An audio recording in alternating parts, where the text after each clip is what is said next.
자, 311조 장기 보유특별공제 좀 봅시다. 장기 보유특별공제 차장, 우리 지난 시간에 양도차익 관련된 기본적인 내용을 뭐 살짝 살펴봤고, 장기 보유특별공제 311조 별표 2개. 예. 저는 뭐 2016년도 시험에 나오지 않겠는가 생각합니다. 예, 나올 거라 봅니다. 장기 보유특별공제. 특히 공제 대상에서 공제 대상 보세요. 공제 대상은 별표 하나, 311조. 그 다음에 공제 금액이 별표 2개. 그래서 장기보유특별공제는 공제 대상, 공제 금액, 보유 기간 계산인데, 자, 여기서 여러분 공제 대상에 보시면 1번 장기 보유 특별공제는 누구한테 해줄 거냐 그 얘기입니다. 장기 보유 특별공제는 누구한테 해줄 거냐. 밑줄. 장기 보유가 전제 조건이니까 밑줄 3년 이상 보유가 기본적인 조건입니다. 그러면서 and 밑줄 토지 또는 건물. 그러니까 결론은 장기 보유 특별 공제 공제 대상을 보면은요. 두 가지가 있어요. 두 가지로 나눠집니다. 장기 보유 특별 공제는 누구한테 해줄 거냐 그 얘기 여러분. 그래서 별표 2개. 여기 공제 대상은 별표 2개. 죄송합니다. 장기 보유 특별 공제 금액이 별표 2개고 공제 대상은 별표 하나인데 여기서 개정돼요. 그래서 장기 보유니까 뭐 장기 보유 특별 공제니까 여러분 외우려고 하지 마시고 장기 보유 특별 공제하려면 일단 기본적으로 뭐가 해야 돼요, 여러분? 장기 보유가 써져 있잖아요. 여기서 장기 보유라는 것은 몇 년 이상을 말한다? 3년 이상을 보유해야 된다.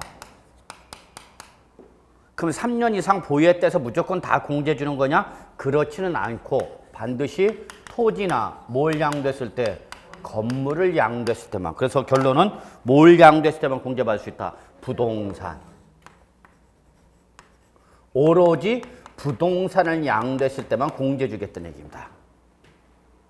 그래서 장기 보유 특별공제 311조요. 맨 위. 그래서 앞에 뭐가 있다 여러분? 3년 이상은 최소한 보유한 뭘 양도하면? 부동산을 양도하면 뭐 해주겠다? 장기 보유 특별 공제 주겠다. 그 얘기 여러분. 근데 단서 보세요. 이 두 가지 조건을 모두 충족했다 하더라도 우리 서브노트 그 핵심 정리는 두 가지가 나와 있죠. 무슨 양도이거나 그렇죠. 미등 양도는 양도세 제일 나쁜 놈이랬죠. 예. 그리고 무슨 토지가 있어요? 비사업용 토지가 있죠. 는 장기 보유 특별 공제 해준다 안 해준다? 안 해주겠다는 얘기야. 안 해주겠다는 얘기야. 그런데 이게 개정이 되면서 요게 삭제가 됩니다. 지우세요. 비사업용 토지는 삭제. 어디서 삭제한다고? 제외 대상에서 제외하라고. 그럼 결론. 이제 비사업용 토지도 공제를 받을 수 있다는 얘기예요? 없다는 얘기예요? 예, 있다는 얘기입니다. 제외 대상에서 제외했으니까 3년 이상 보유한 부동산이라도 미등기 양도이거나 비사업용 토지에 해당하면 장기 보유 특별 공제 해준대 안 해준대? 안 해주는데 언제부터? 내년 2016년부터는 제외 대상에서 제외했기 때문에 뭐야? 포함이 된 거죠. 결론. 비사업용 토지는 2016년부터는 공제받을 수 있다 없다? 있다 그 얘기입니다. 있다. 그게 제일 중요한 개정이에요.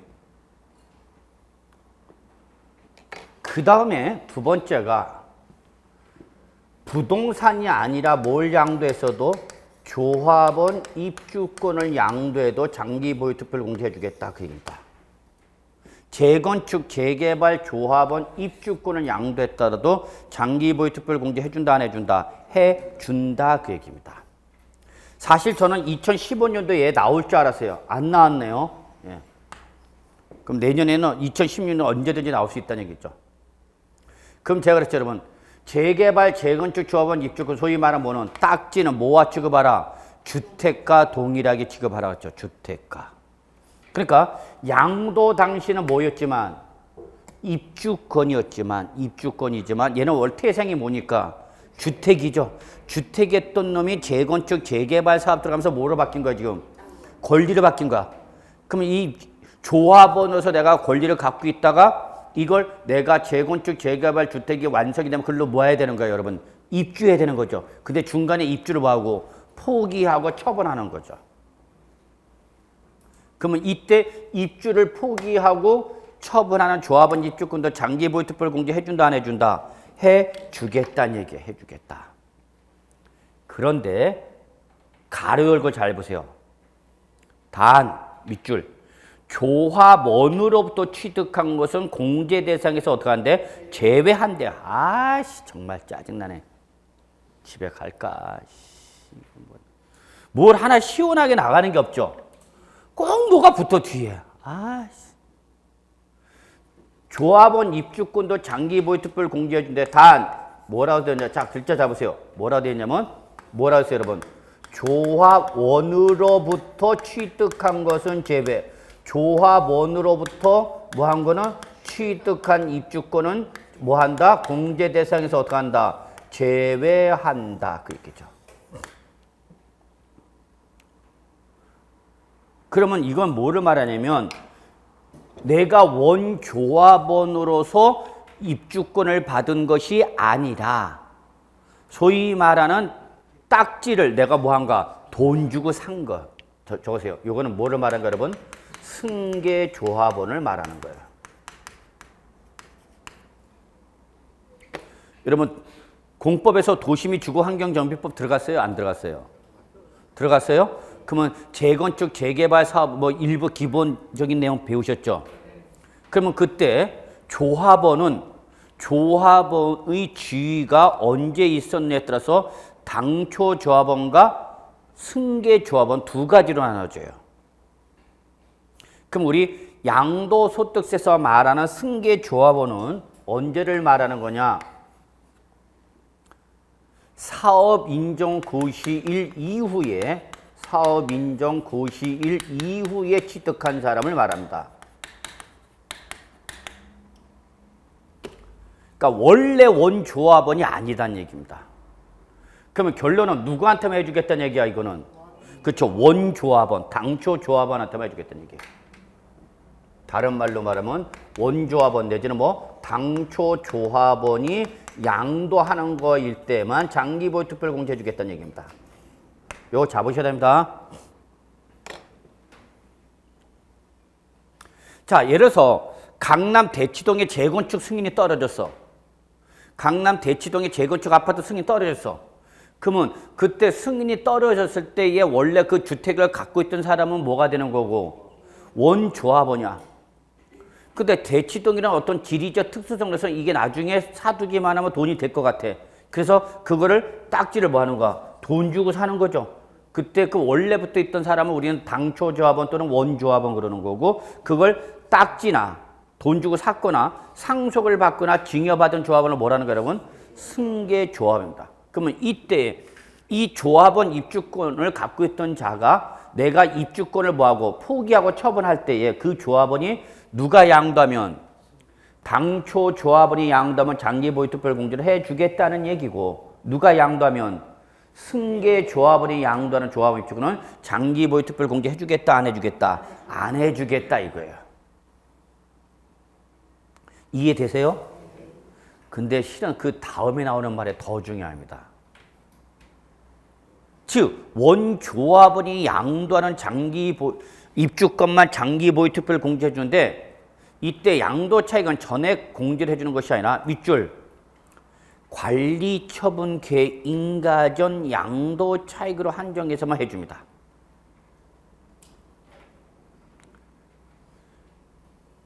재건축 재개발 사업 절차 배우셨어요, 여러분? 사업 절차 진행 과정. 이때에 그 사업을 시행하는 과정에서 언제까지? 관리 처분 계획 인가일 전까지 발생한 양도 차익으로 한정해서만 장기 보유 특별 공제해 주겠다는 얘기예요. 뭐 자세한 내용은 우리가 공법을 좀 더 공부한 다음에 하기로 합시다. 그래서 일단은 공제 대상이 중요합니다.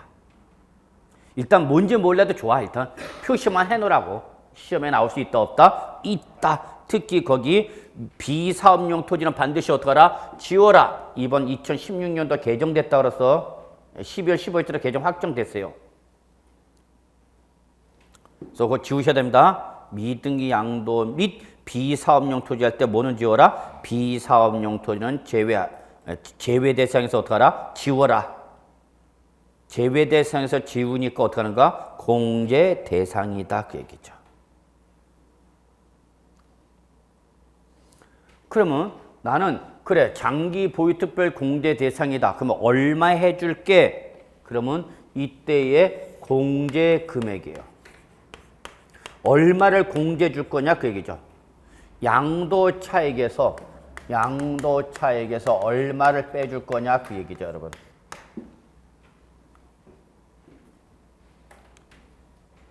이때 공제 금액이 더 중요해. 세법은 금액이 더 중요한 거 항상.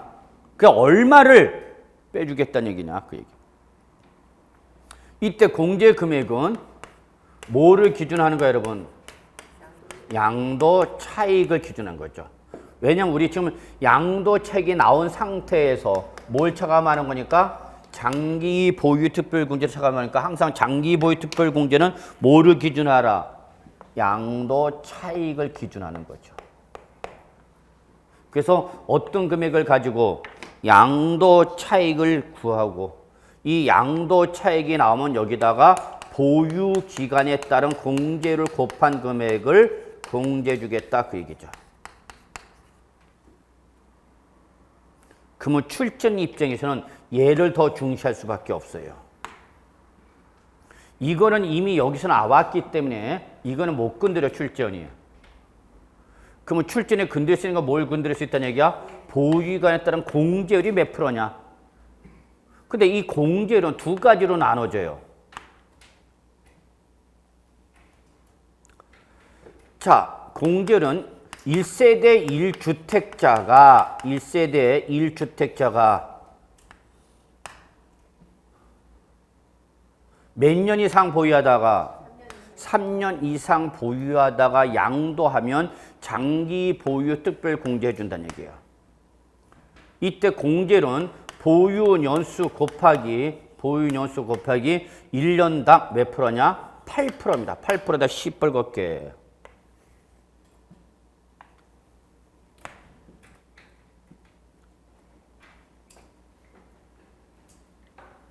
(1년당) 몇 프로 곱하라는 얘기야? 8%. 그러면 3년을 보유했다. 그러면 3, 8이 24. 몇 프로의 24? 양도 차익의 몇 프로를? 24%를 빼주라 그 얘기야. 그냥 곱하기야. 너 몇 년 보유했어? 3년. 너 몇 년 보유했어? 5년. 5년 보유했다. 그럼 몇 프로 빼주라고? 40% 빼주라고. 그러면 15년이면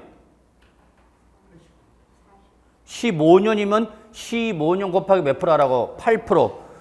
그러니까 100%가 넘어가네? 그러면 공제 금액이 더 커져 버리는 거죠. 그래서 상한선을 묶어 놓는 거야. 몇 프로까지만 최대해 주겠다? 80%까지만 해주겠다는 얘기예요. 그러면 내가 15년 보유한 토지를 양도했어. 15년 보유한 1세대 1주택을 양도했어. 그러면 15년 곱하기 8%니까 120%가 나오죠. 120%가 산출조 나오지만 실제 공제는 몇 프로까지만? 80%까지를 한도라. 이게 공제받을 수 있는 무슨 금액이다? 최대 금액이라는 얘기죠. 그러면 여기서 우리가 잠깐 생각하셔야죠. 이것도 나가면 꼭 또 질문하는 사람이 있어. 강의를 제대로 안 들은 사람들이 질문하는데. 교수님, 1세대 1주택에서 몇 년 보유했으면 그러면 무슨 요건 충족했어? 비과세 요건 충족했잖아.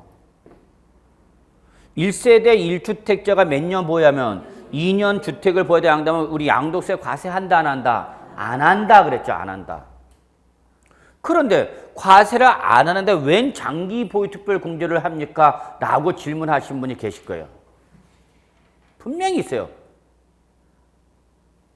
그럼 그런 질문 오면 이제 짜증나는 거야. 분명히 설명을 하는데.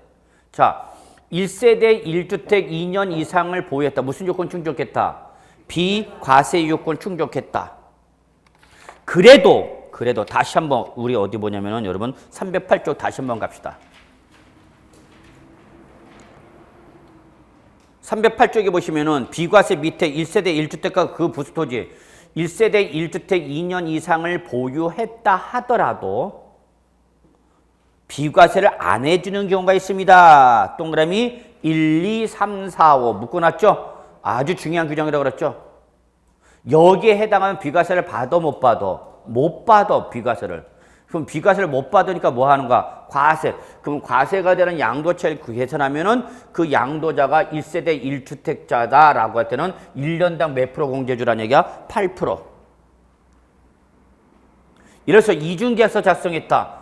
고가주택을 양도했다. 조합원 입주권을 보유함으로써 몇 주택자가 되었다? 2주택자가 돼서 비과세 받았다 못 받았다? 못 받았다. 그 얘기를 하는 거예요, 여러분. 여기서 말하는 1세대 1주택은 비과세 요건 충족했음에도 불구하고 비과세를 받은 사람, 못 받은 사람? 못 받은 사람을 말하는 거야. 비과세를 못 받은 사람. 비과세를 못 받았다는 것은 뭐 하라는 얘기야? 과세됐다는 거죠. 이해하시겠어요? 1세대 1주택 몇 년 보였다고 여러분? 3년 이상 보였다가. 자, 우리 집 식구가 주택 하나 갖고 있다가 주택을 보유하다가 양도했어. 그럼 원래 뭘 받아야 되는데? 비과세를 받아야 되는데 뭐 하거나 기준 면적을 초과한 주택 부토지거나 이거는 뭐 여기에 해당이 되지 않지만 고가주택이거나 또는 미등양도는 장기보유특별공제 자체를 못 받죠? 예. 그 다음에 무슨 주택이거나 고가주택이거나 또는 뭐를 갖고 있으면 조합원 입주권을 갖고 있어 몇 주택자로 봐서 2주택자로 봐서 비과세를 적용받지 못한 사람을 말하는 거예요, 여러분. 이거는 이거야, 여러분. 남들 다 뭘 받을 때? 비과세 받을 때는 비과세 받았어, 못 받았어? 못 받았어. 불쌍해, 안 불쌍해?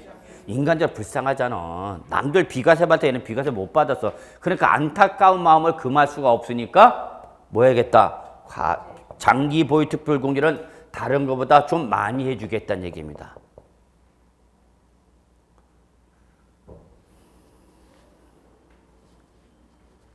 매년 같은 강의를 듣고 같이 공부했는데 어떤 분은 붙고 어떤 분은 안 돼요.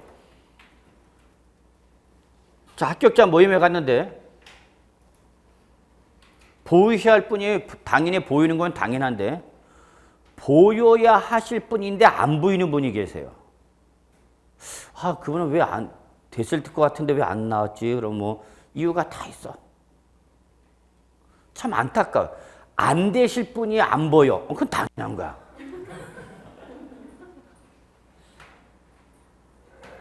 아, 공부를 안 했으니까 떨어진 건 당연한 거잖아요, 여러분. 이게 제가 악의적으로 얘기를 하는 게 아니라 공부가 부족했어. 그럼 어쩔 수 없어.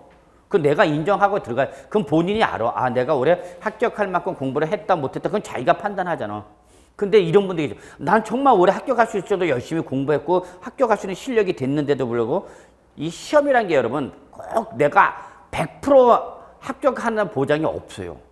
그 고사장 분위기, 그날 당일 컨디션 여러 가지 변수가 많습니다. 저는 매년 봐요. 저분이 정상적으로 풀면 풀수 분명히 합격하실 분인데 뭐 순간적으로 가는가 맛이. 그런 분들이 제일 안타까워요. 보이셔야 되는데 안 보이셔. 그래서 다시 공부하러 와. 그럼 우리 학원에 다시 오면 학원 입장에서는 참 안타깝지. 그러니까 그분은 어떻게 해줘야 돼? 좀 깎아줘야지. 똑같은 거야. 그러니까 내년이 안 되면 딴 데 갈 필요 없어. 다시 오면 조금만 원님한테 극단적인 얘기야. 우리 내년에 다 붙어야 돼, 여러분.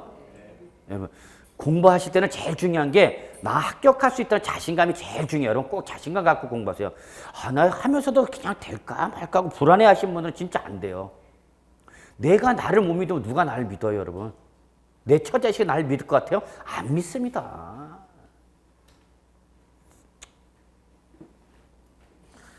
나를 믿어야 돼. 내가 나를 믿어야 돼. 그래서 여러분 항상 여러분 그렇잖아. 우리가 공부라는 게 하다 보면 아는 것도 있고 이해가 안 되고 잘 모르는 부분도 있어요, 여러분. 그냥 당연히 넘어가 그런 거야, 여러분. 근데 우리가 계속 반복하잖아. 근데 좀 모르는 부분 하다가 막 고민, 아씨 무슨 말인지 하나도 못 알아듣겠다. 그럼 세상이 무너지냐고. 그거 하나 모르는 부분 때문에 내가 시험 떨어지는 건 아니잖아, 여러분. 무슨 말인지 아시죠, 여러분? 예, 자신을 알고 하다 보면 굴곡도 있고 그런 거니까 걱정하지 마시고. 그래서 남들은 원래 뭘 받아야 되는데 비과세 받아야 되는데 얘가 비과세 배제 대상이다 보니까 비과세를 받지 못하고 뭐하니까 과세니까 얘는 안타까움에 금에서 너는 장기 보유 특별 공제를 해주긴 했는데 일반적 공제율에 비해서 얘는 몇 프로 준다 여러분? 8%. 그러면 이거를 제외한 나머지 이외의 공제 대상이면 얘들은 1년당 3%야 3% 여러분. 그러면 여러분 이게 원칙인가? 이게 원칙인 거고 이게 뭐인 거야 여러분? 예외인 거야. 즉 한마디로 말해서 장기 보유 특별공제를 1년당 몇 프로 해주겠다는 얘기 여러분? 3%를 해주는 건데 그 자가 누구면 1세대 1주택에서 몇 년 보여서 3년 보였는데 비과세를 적용받지 못해서 얘가 뭐가 될 때는 과세할 때는 너는 남들보다 좀 더 적게 해주겠다 많이 해주겠다 많이 해주겠다 그 의미야 여러분 이해하세요? 그러니까 여러분 장기 보유 특별공제는 기본이 몇 프로인가? 다시 한번 장기 보유 특별 공제는 기본이 몇 프로인가 1년당 3%야. 기본이 몇 프로인데 3%야. 3%가 기본인데 걔가 누구면 1세대 1주택자는 너는 남들보다 더 많이 공제 주겠다 그 얘기야 여러분. 이해되세요? 예, 그래서 이 3%가 원칙인 거고 8%가 뭐인 거야 여러분? 예외. 얘는 누구만 해줘? 1세대 1주택자만 해주는 거야? 그럼 1세대 1주택자가 아니면 다 뭐 몇 프로라는 얘기야? 3%라는 얘기야. 이해되셨죠? 예. 그러면 얘도 무제한으로 공제를 해주는 것은 아니고 몇 프로 한도로 한다? 30% 한다는 얘기야. 그럼 여러분 여기서 80%와 30%는 어디서 나온 거냐면 10년 보유에서 나온 겁니다. 10년. 맥시멈을 10년으로 해주겠다는 얘기야. 다른 말로 말하면 내가 15년을 보유하고 양도했어. 15년을 보유하고 양도했더라도 몇 년 보유한 걸로 보겠다는 얘기 여러분? 10년 보유한 걸로 보겠다 그 얘기입니다. 그래서 이 금액을 넘어설 수는 있어 없어? 이 비율을 넘어설 수는 없어. 이게 공제받을 수 있는 최대 비율이에요 여러분. 그러면 제가 여러분 조합원 입주권 양도해서 딱 양도했어. 조합원 입주권 양도해서 그러면 나는 장기보유 특별 공제 받을 수 있어 없어? 조합원 입주권 양도해서 장기보유 특별 공제 받을 수 있어 없어? 있죠. 단 관리 처분 계획 인가전 양도차익을 한정한다. 또 승계 조합원 해준다 안 해준다? 안 해준다. 그래서 원 조합원이 양도할 때에는 그 조합원 입주권도 장기보유 특별 공제를 해주긴 해준다. 1년당 몇 프로 해준다? 3%. 그럼 내가 3년 보였어. 딱지 몇 년 보였어? 3년. 그러면 공제는 어떻게 나누는가? 3년 곱하기 3%라는 얘기야. 그럼 몇 프로밖에 안 돼? 9%밖에 안 되네. 그래서 최저 보장 얘는 두 자리 숫자. 최저 두 자리 숫자가 몇 프로야? 10%. 그래서 최저 10%, 최고 몇 프로까지? 30%까지만 해주겠다 그 얘기입니다, 여러분. 그러니까 이 부분은 여러분 출제인 입장에서 문제 만들기가 너무 좋아요. 장난칠 수 있는 부분이 너무 많어. 너무 많어. 그러니까 여러분 입장에서 그냥 2010년 시험에 나온다 보셔야 돼요. 나온다. 물론 안 나올 수도 있어. 그건 어쩔 수 없는 거야. 거기 가서 시험 안 나왔는데 거기 고세장 가서 왜 안 나왔냐고 그러면 안 돼. 내가 안 냈어. 출전이 안 낸 거 어쩌라고. 그러나 여러분 입장에서는 나온다 안 나온다? 나온다 보시라고. 나온다. 자 이렇게 좀 봐주시고요. 그래서 여러분 311조 요 정도까지만 합시다.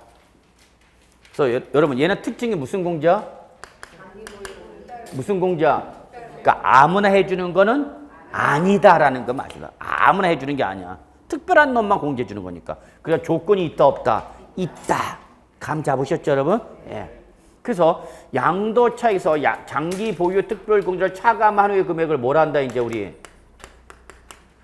양도차익에서 장기 보유 특별 공제를 차감한 후의 금액을 뭐라 한다 여러분? 양도소득 금액이라 한다. 그러면 시험에 이렇게 나오겠죠. 양도소득 금액이 뭐냐? 양도소득 금액이 뭐냐라고 물어보시면 여러분은 뭐해서? 양도책에서 뭐까지? 장기 보유 특별 공제까지만 차감하는 금액이죠. 그러면 이제 특별 공제에 대응되는 무슨 공제를 차감해라 여기서? 양도소득 기본 공제를 차감하라 그 얘기죠. 여기는 무슨 공제? 특별 공제. 여기는 무슨 공제? 기본이야. 얘는 기본. 우리 어디 가나 다 뭐 있어 여러분? 기본 있죠? 우리 나이트클럽 가면 기본 있어 없어? 있잖아. 나이트클럽 가면. 응? 테이블에 앉으면 얼마 기본? 요즘 얼마? 25,000원? 25,000원이래 기본. 테이블에 앉는 순간 기본 25,000원인가? 맥주 2병, 3병. 3병. 마른 안주, 과일 안주. 마른 안주. 다 나옵니다. 조사면.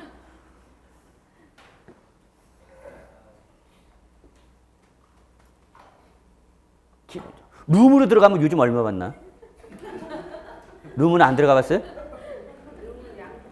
그렇지. 룸으로 양주지 안 해.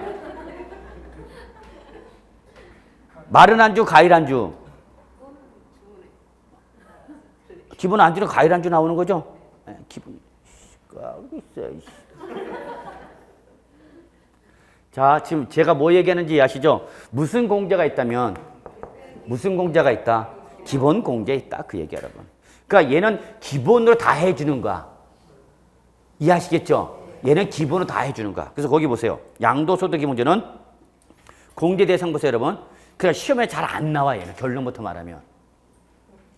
웨이터가 기본, 그러면 싫어해, 좋아해? 싫어합니다. 웨이터도 테이블로 장사하는 애들이기 때문에.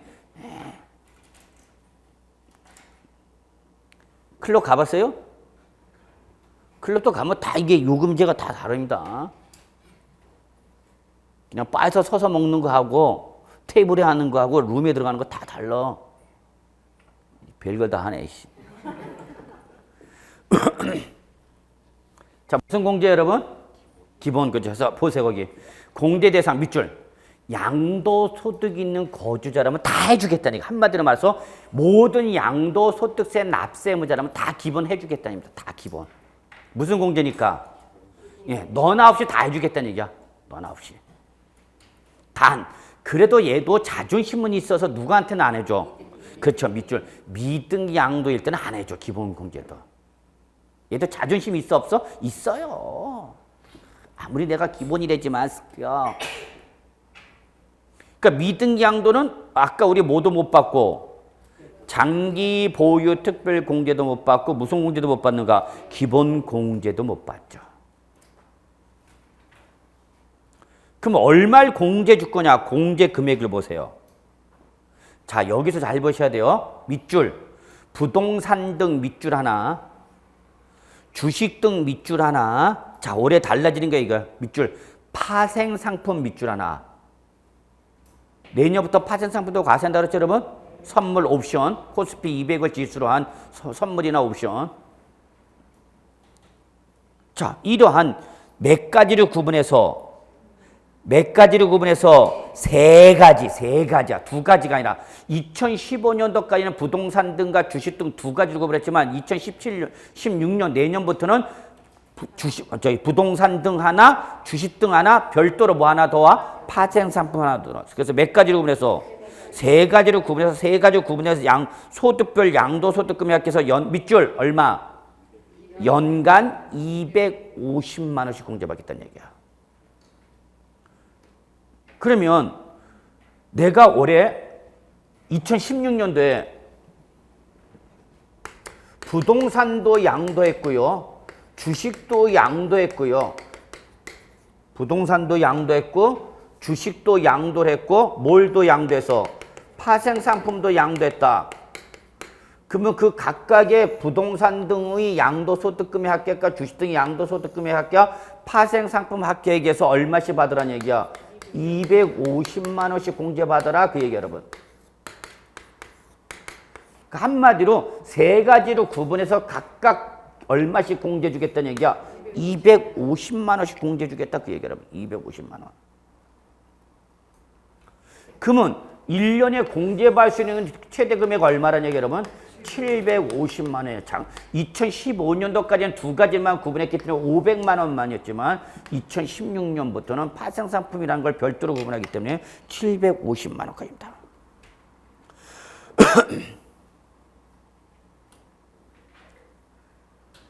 그런데 여러분 거기다 하나 적으세요.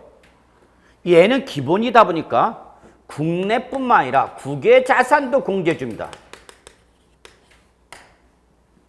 적어놔야 돼. 양도소득 기본 공제는 국내 거는 물론 뭘 양도했어도 국외에 있는 걸 양도했어도 공제 줍니다. 그러나 장기 보유 특별 공제는 얘는 뭐만 해주는가? 국내 거만 해주는 거죠. 국내 거만. 그러니까 국외 거는 공제받을 수 있다 없다? 없다. 이게 또 하나의 차이점이야. 출제원들은 이런 거 좋아해. 이런 거. 얘는 되고 얘는 안 되고 그런 걸 좋아한단 말이야. 그런 걸 잘 봐야 돼요. 여러분 공부할 때. 출제원들은 그런 걸 장난치니까 얘는 되고 얘는 안 돼. 그러면 출제는 그걸 반드시 비교 대상으로 물어볼 가능성이 높습니다. 결론. 무슨 자산은? 국외 자산은 뭐는 받을 수 없지만 특별 공제는 받을 수 없지만 뭐는? 기본 공제는 국내 자산과 똑같이 공제받을 수 있다. 그 얘기입니다. 그럼 국외 자산도 최대 얼마까지 공제받을 수 있다는 얘기야? 750만 원까지 따로따로 구분. 그러면 1년에 공제받을 수 있는 최대 금액 얼마야, 여러분? 1,500만 원을 초과할 수는 없어요.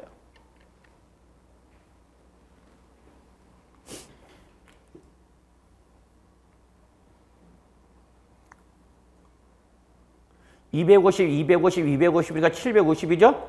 근데 이거가 똑같이 국외자산 양도하면 똑같이 세 가지로 구분해서 얼마씩 받으라고요? 250씩. 그래서 얼마 최대? 국외자산도 750. 그래서 국내 750, 국외 750 하면 총 1년에 공제받는 금액 얼마? 1,500. 근데 이걸 매년 단위로 공제받는 거야, 매년. 내가 올해 2016년도 양도했어, 2016년도. 근데 2017년도에 또 양도했어. 2018년도 또 양됐어. 그러면 각각 연도별로 받으란 얘기예요. 연도별로. 자, 그 다음에 세율 갑시다. 거기 부동산 등에 대한 표준세율 나왔지, 박스. 이건 통째로 외우셔야 되네요, 여러분이. 아, 세법은 이래서 짜증나.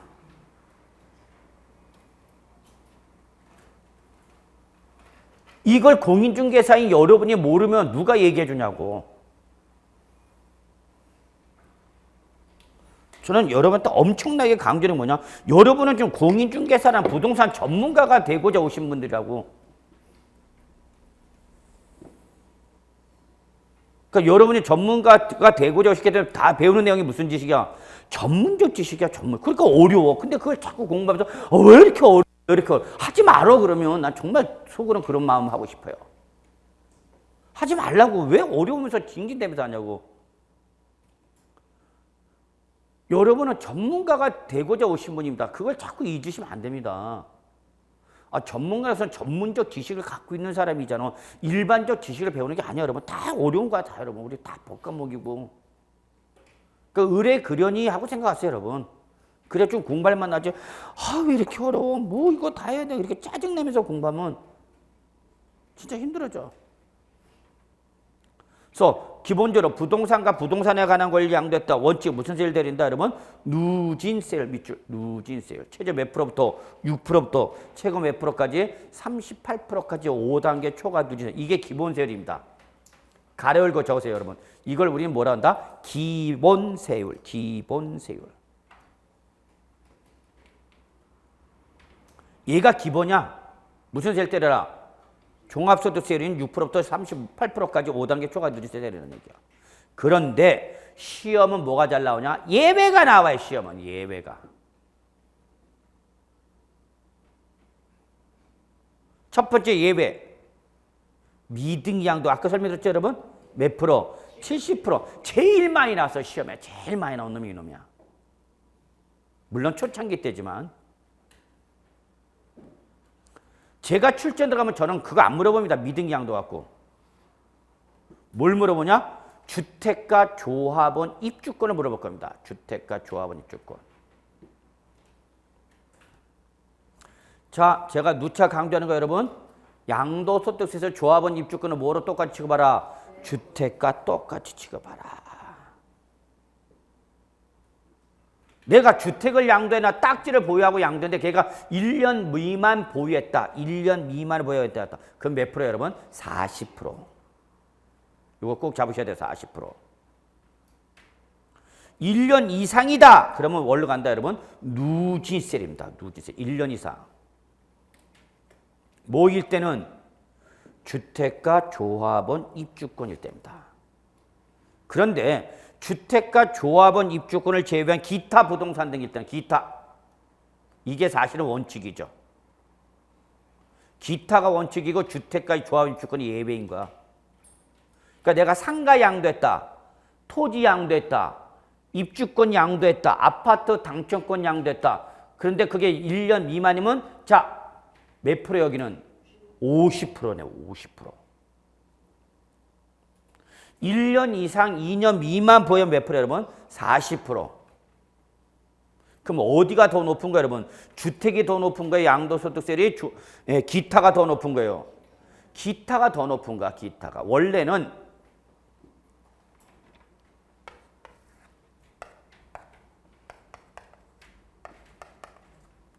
1년 미만을 보유하고 양도하면 50% 때리겠다는 얘기고요.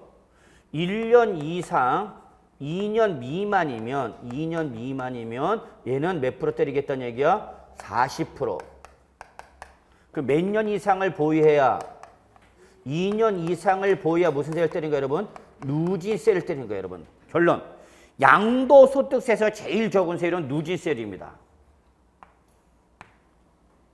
다시 한번 잡읍시다. 양도소득세에 제일 적은 세율은 어떤 세율이다?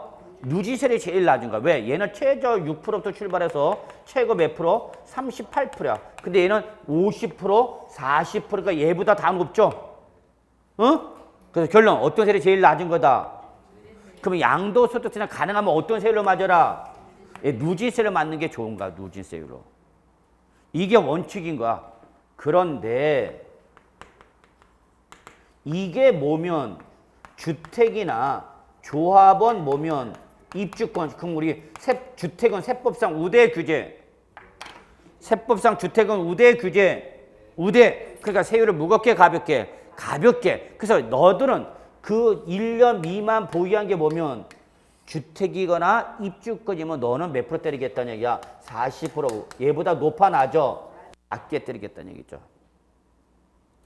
그럼 몇 년 이상 보여주면 1년 이상 보유한 주택가 입주권은 무슨 세율 때리겠다? 누진세를 때리겠다는 얘기죠.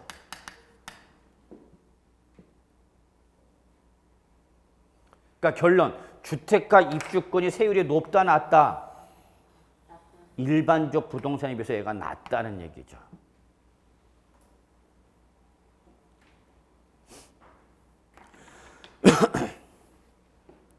거기까지만 보세요. 거기까지만. 그러면 여러분이 공인중개사가 되시면은, 자, 여러분이 공인중개사가 돼서 부동산 매매를 중개했어. 공인중개사가 돼서 부동산 매매 중개했으면 그때 그 양도자한테 적용되는 양도소득세 세율이 몇 프로라는 걸 여러분이 얘기해 줘야 돼, 못 해줘야 돼? 얘기해 줘야죠. 그래야 양도자가 어느 정도 세부담을 예측할 수 있는 거죠. 이놈은 공인중개사라고는 앉아있는데 맨날 물어보면 시험 범위가 아니래. 시험 범위가 아니래. 그럼 여러분은 그분한테 수수료 주고 싶어 하겠냐고. 뭘 물어보면 아는 게 없어.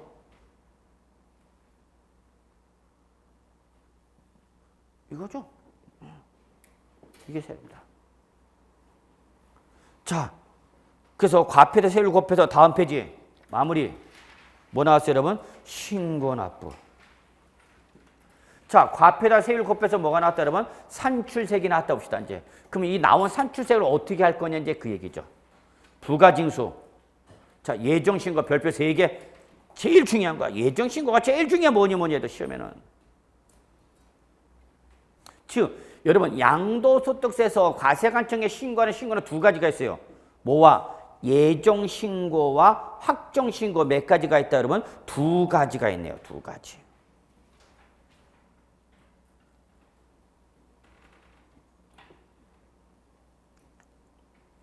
그러면 예정신고와 확정신고 몇 가지가 있는데 두 가지가 있는데 시험에서는 뭐가 더 중요하다고 여러분? 예정신고가 더 중요하다고. 예정신고. 자, 요거 잠깐 보세요. 소득세는 무슨 세? 기간세. 그래서 매년 언제부터 언제까지를 1월 1일부터 12월 31일 1년을 1과세 단위로 한다고 그랬죠? 이게 과세 기간이 되는 거죠. 그래서 소득세는 무슨 세? 기간세 그랬죠. 그러니까 소득세는 소득이 발생할 때마다 소득세 내는 게 아니라 그걸 몇 년 단위로 합산하라? 1년 단위로 합산하는 거죠. 그래서 1년 동안 벌어들인 소득에 대해서 언제가 지나면 12월 30일이 지나는 거죠. 이게 지났다고 나오는 게 바로 뭐야 여러분? 보신각 타종하는 거 아니야. 보신각 타종은 여기 지났다 그 얘기 여러분. 땡. 언제 며칠 안 남았네? 올해 또 한 해 가네. 아씨. 세월이 야속하더라. 또 한 해 갑니다. 뭐 한 것도 없이 또 한 해 갔어. 그러면 12월 30일 지났다가 땡! 종치면 이제 여러분은 1월 1일부터 12월 30일 1년 동안 벌어들인 소득 금액이 이제 확정되는 거죠. 그래서 그 발생한 1년 동안에 발생한 소득을 조사해갖고 확인해갖고 다음 연도 언제 5월 달에 뭐 하는 거예요 여러분? 신고하고 납부하는 거죠. 이걸 양도소득 과세 표준 뭐라고 그러는데 여러분? 확정신고 납부란 거야.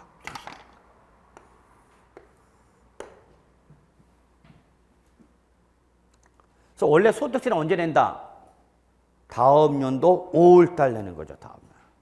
근데 여러분 우리 아시다시피 직장을 다니신 분은 다 회사 다닐 때 급여를 받을 때마다 매달 그 지급하는 급여에서 뭘 당해서 원천 징수당했죠. 자, 똑같이 내가 올해 부동산을 3번 양도했어요, 여러분. 양도가 몇 번 일어났다고? 3번. 그러면 올해 몇 번을 양도했든지 관계없이 그걸 1년간으로 뭐해서 합산해서 그 다음 연도 언제? 5월 달에 소득세를 내는가? 그러면 과세관청 입장에서는 돈이 언제 들어와, 여러분? 과세관청 입장에서 원래는 돈이 언제 들어온다고? 내년 5월이 돼야 들어와. 내년 5월이. 그럼 과세관청 입장에서 내년 5월이 돼야 소득세 들어오면 그동안 뭐 먹고 살 거냐고. 여러분 생각해봐. 여러분 아저씨가 여보 우리 회사가 급여 제도가 바뀌어갖고 매달 월급여를 지급하는 것이 아니라 1년 12월 30일이 지나면 그때 12월 30일 때 1년치를 한꺼번에 준대라는 거 하는 거 하나. 매달 급여를 받는 거 하나. 그럼 여러분 어떤 거 선택하세요? 왜? 응? 돈이 어떻게 돼? 빨리 들어와야 되죠? 빨리 들어와야 돼. 그동안 그러면 1년 후에 지급하는 뭐 먹고 살 거냐고. 그동안 뭐 먹고 살 거냐고. 그리고 진짜 중요한 건 있죠. 1년 후에 내가 꼭 살아있다는 보장이 없잖아. 그래 안 그려? 미래에는 뭐가 있어요? 항상 불확실성이나 위험이 존재하는 거죠. 맞아요? 맞죠? 그러니까 과세관청도 원래는 언제 내야 되지만 내년 5월 달 내야 되지만 이때 가서 또 얘가 돈이 이때까지 있다는 보장도 없어. 그래서 네가 뭐 하면 양도하면 요 양도 물건에 대한 소득세를 먼저 좀 뭐 하라? 신고하고 납부해달라 그 얘기예요, 여러분. 또 양도했다고? 그럼 또 양도한 물건에 대한 소득세를 어떻게 하라고? 신고 납부하라는 얘기죠. 이해되세요? 그럼 내가 올해 몇 번 양도했어? 그러면 신고 납부를 몇 번 하라는 얘기야? 3번 신고 납부하라. 요거를 바로 뭐라는 거예요, 여러분? 양도소득 과세표는 뭐라고 하는 거예요, 여러분? 예정신고라는 겁니다. 예정신고. 원래 언제 내는 건데? 5월달, 다음 연도 5월달 내는 걸 요거를 뭐라고 그래요, 여러분? 확정신고. 근데 그때까지 과세관청이 기다려 너무 뭐하니까 힘드니까 뭐 하면 양도한테 일정한 기한 내에 그 양도 물건의 양도세를 어떻게 하라는 얘기야? 따로따로 신고하고 납부하다는 얘기야. 그럼 올해 내가 부동산 몇 번 양도했어? 원래는 다음 년도 몇 번 한 번 되는데 한 번만 하면 되는데 그때까지 기다리지 못하겠고 미리 양도하면 양도 물건에 대한 소득세를 먼저 5월달 내지 말고 미리 내달래요. 그래서 이걸 뭐라는 거예요, 여러분? 예정신고 납부. 그러면 꼭 수업을 안 든 사람이 뭐라 그러냐면 아니 예정신고 납부하니까 뭐라냐면 그러면 양도하기 전에 먼저 소득세를 먼저 내라는 얘기입니까? 확 묻어버려 그러면 진짜. 양도해야 돼 안 해야 돼? 한 다음에 원래 언제 낼걸 5월달 낼걸 그 기한 이때까지 못 기려서 일정한 기한 내에 먼저 뭐 해달라는 얘기야. 요거에 대해서 소득세 신고 납부야. 그래서 확정이 대응되는 무슨 신고라는 거야 여러분? 예정 신고야. 양도하기 전에 낸다가 아니라 5월달 되기 전에 먼저 내라는 얘기예요. 그럼 내가 올해 3번 양도했다. 그럼 양도세 몇 번 내라? 3번 양도하라는 얘기야. 이해되셨나요? 예. 그러면 결론. 이 두 가지 중에서 어디가 더 중요한 거다고? 시험에는 예정신고 납부다고. 예정신고 납부. 그럼 누가 예정신고 됐냐? 예정신고 의무자 별표 하나. 윗줄 과세 대상 자산을 양도한 자. 적으세요. 다른 말로 모든 양도소득세 납세의무자입니다. 누구라면? 양도소득세 납세 의무자라면 다 뭐 해야 된다? 예정 신고해야 됩니다. 그런데 이건 뭐 내년 개정상이지만 파생상품 우리 2016년도부터 과세한다 그랬죠? 예, 파생상품도 역시 거래 빈도수가 높으니까 요거는 예정신고 의무는 하지 말고 뭐만 하라? 확정신고 의무는 하라. 내년도 개정상이네요. 근데 시험에는 안 나온다. 제가 볼 때는. 파생상품 갖고 우리한테 물어보면 짜증나지. 우린 부동산만 물어봐야지. 중요한 건 그거야. 단 뭐하거나 양도 차익이 없거나 밑줄 뭐가 발생해도 양도 차손이 발생해도 뭐는 하라? 신고는 하라. 이게 더 중요한가? 파생상품 제외보다는 이게 더 중요해. 그럼 여러분 보세요. 양도 차익이 없거나 그럼 양도 차익이 없다는 손 또이 소위 말하는 쌤 그죠? 양도 차손은 뭐야? 거꾸로. 예, 그러면 납부할 색은 있어 없어? 없지만 뭐는 하라? 밑줄 신고는 하라. 납부할 게 없다는 걸 신고해달라는 얘기야. 이해하세요 여러분? 자 이거야 여러분. 오늘 아저씨가 토요일 날인데 안 들어오고 있어. 저녁 먹을 때까지. 그러면 안 들어오면은 아저씨가 전화를 해갖고 나 저녁 먹고 가 오늘. 그럼 여러분 저녁 준비를 안 하면 되잖아. 애만 먹이면 되잖아. 우린 먹어 안 먹어? 그래도 먹어? 막 먹나? 우리 집 안 먹는데. 자, 그래서 아저씨 저녁을 준비 안 하면 돼. 그죠? 해피하죠? 먹고 들어오면 고마운 거야 우리는. 아, 또 딴 집안 얘기야. 우리 집안만 이상한 집안인가 봐.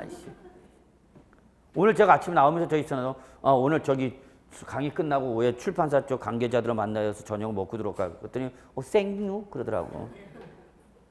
안장이야 씨. 앞으로 계속 그러래. 가능하면 먹고 들어오래. 자 그러면 이거 여러분. 자 내가 먹고 들어올 건지 안 먹고 들어올 건지 늦으면 뭐라도 해달라. 전화라도 해달라. 이제 똑같아요. 과세관청도 자, 양도 차익이 없거나 양도 차손이 발생해서 납부할 색이 있어 없어? 없다는 얘기야. 그러면 신고도 안 하고 납부도 안 하면 과세관청 입장에서는 얘가 낼 게 있는데 안 내는 건지 낼 게 없어서 안 내는 건지 알아 몰라? 모르죠. 똑같이. 그러면 낼 게 없어서 안 낸다라고 뭘 해다오? 신고는 해다. 그러면 출전이 이거 갖고 장난치는 거죠. 최근에는 이거 장난쳤죠. 양도 차익이 없거나 양도 차손이 발생할 때는 예정 신고 의무 없다. 그럼 맞는 말이야, 틀린 말이야? 틀린 말이라고. 뭐는 해야 된다고? 신고는 해야 된다고. 신고는. 뭐는 안 해도 납부는 안 해도 납부할 게 없다라고 뭘 해다오? 신고는 해다오죠. 자, 신고기한 별표 3개. 제일 중요한 건 이거야, 신고. 그럼 언제까지 예정 신고 되느냐? 원칙. 여러분 원칙만 보세요. 밑줄. 양돌이 속하는 달의 말일부터 2월 이내. 이거 놓치면 안 돼. 예정 신고는 언제까지 하라고요? 양도일이 속한 달의 말일부터 몇 월 이내? 2월 이내. 2월 이내. 이거야, 여러분. 오늘이 며칠이에요? 12월 26일이 돼. 오늘 이제 우리 매매대금이 청산됐어. 끝났어, 매매대금이. 그래서 대금이 청산됐죠. 그럼 매매대금을 청산하니까 우리는 이날에 뭐 한 걸로 보는 거야? 양도한 걸 보는 거죠? 도자는 이때 뭐 한 걸 보고, 양도한 걸 보고, 취득자는 이때 뭐 한 걸 보는 거야? 취득한 걸 보면 되죠. 그럼 취득자는 뭐 내면 되고? 취득세. 양도자는 양도세. 그래서 원래 언제 내야 되는데? 2016년도 5월달 내면 되는 거죠? 근데 이는 한참 기다려야 돼. 그래서 이때까지 기다리겠다, 못 기다리겠다. 못 기다려. 요 양도 물건에 대한 소득세 좀 먼저 신고하고 납부하라. 이걸 뭐라 그래? 예정신고. 그럼 이거 언제까지 하냐? 그 얘기죠. 언제까지 하라고요? 요 양돌이 속한 달의 말일. 그럼 언제야? 12월 말일. 요로부터 몇 월 이내? 2개월 이내죠. 그럼 언제까지? 내년 2월 말까지. 항상 예정 신고 기한은 여러분 놓치면 안 돼. 말이야, 말일. 31일, 28일 안 물어. 무조건 그 월에 뭐야? 말일로 끝나, 말일. 왜? 그래야 양도자 입장에서 계산하기가 편하거든. 우리가 15, 17일까지 했나, 18일까지 했나, 그러면 이걸 따져야 되잖아. 이 달력을 봐야 되는데, 말일은 그래도 알잖아, 여러분. 그러니까 결론. 12월 26일 날 양도했다. 그에 따른 예정신고 기한이 언제냐? 그러면 이날로부터 2개월이 아니라 무슨 날 기준? 말일 기준이야, 말일. 이거 놓치면 안 돼. 말일을 빼먹어, 출전을 살짝 이걸 빼버려. 양도일로부터 2개월 이내. 그러면 여러분, 어머, 무슨 소리야? 뭐가 빠졌어? 말일이 빠졌다는 거죠. 말일! 출전.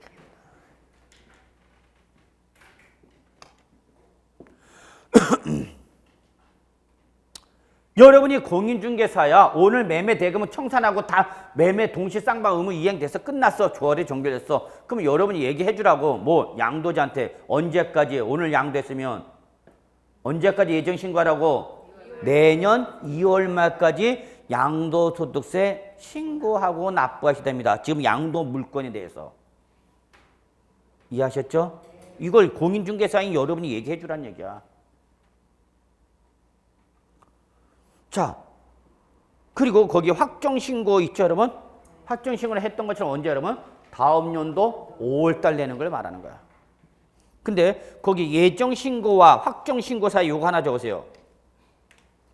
내가 예정신고나 확정신고할 때 납세무 편의 제도라는 게 있어. 납세무 편의 제도가 있는데 예정신고하거나 뭐 할 때 확정신고할 때 납세 의무자가 납세를 이행할 때 편의로 봐주는 제도가 있다고. 기본이 두 가지가 있어요. 분납과 물납이 있어요.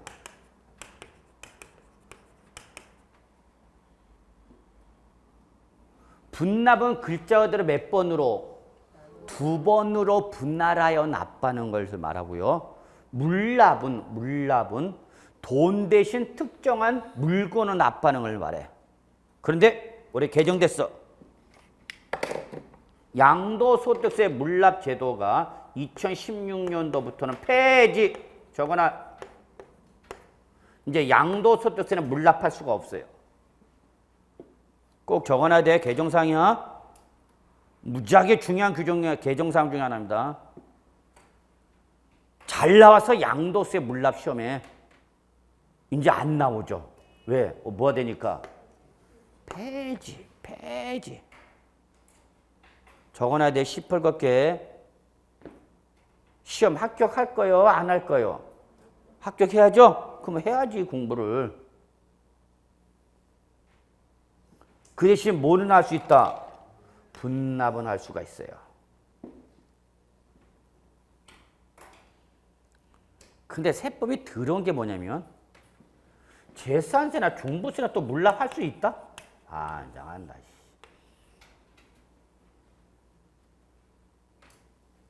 재산세, 종부세는 분납과 물납 다 인정돼요. 얘는 재종은 뭐는 재산세와 종부세는 분납도 인정되고 모두 인정돼? 물납도 인정돼. 그런데 뭐는 양도소득세는 뭐만 인정되고 분납만 인정돼. 양도소득세는. 그래서 양도소득세는 2016년부터는 물납제도가 어떻게 됐다고 여러분? 폐지됩니다. 꼭 기억해야 돼. 시험에 나와. 하고 나서 수업 듣는 건 이거야. 뭐가 시험에 나온다라는 거 가르쳐 주는 거야. 뭘 혼자서 내가 책 볼 줄 몰라서 여기 와. 그래서 요 정도 좀 봐주시고요. 자, 그 다음에 가산세 있죠, 여러분. 가산세는 확정신고는 물론이지만 언제 안 해도 예정신고 납부에 적어놔요, 여러분. 예정신고 납부를 안 해도 뭘 때린다? 가산세 때립니다, 여러분. 여러분, 원래 확정신고는 언제 하는가, 여러분? 내년 5월 달에 했죠? 근데 내가 오늘 양도했으면 언제까지 예정신고 되는 거야, 내년?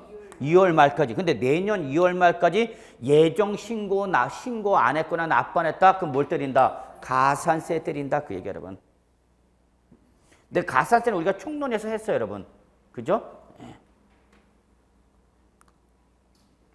그 다음에 거기 보시면 부가세에 지방소득세와 농특세가 나와 있죠, 여러분.